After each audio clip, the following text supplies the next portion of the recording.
Rural India is on the front line of climate change and shrinking resources. But the communities who understand the land best rarely have a seat at the table. In Jharkhand's Khunti district, the Munda people have lived alongside their forests for centuries.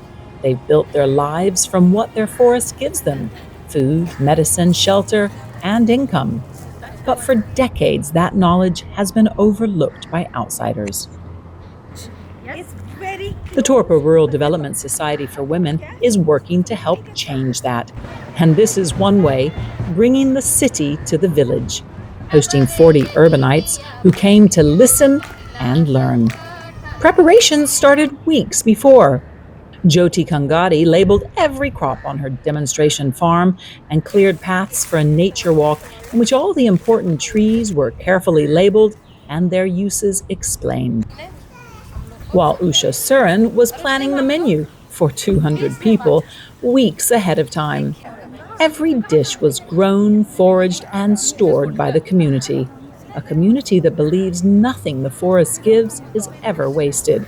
In fact, the food arrived on saw leaf plates, or khalgi as it's called locally, which the visitors saw being made earlier in the day. This was the circular economy on display.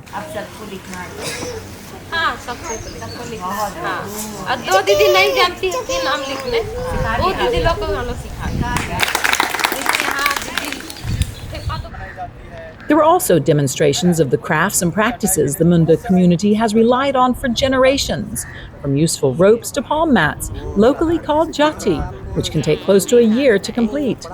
यहाँ पर पहले सबसे पहले जब कुआं हम लोग नहीं कोड़े थे उस समय सिर्फ उड़द सिर्फ बुनते थे। Every object demonstrated that day carried not just a cultural memory, but also an efficient economic logic and an ecological intelligence that the modern world has largely forgotten. As resources shrink and seasons shift, the Mundas of Khunti know that a forest looked after is a forest that feeds you. Now they're not just documenting that, they're sharing it.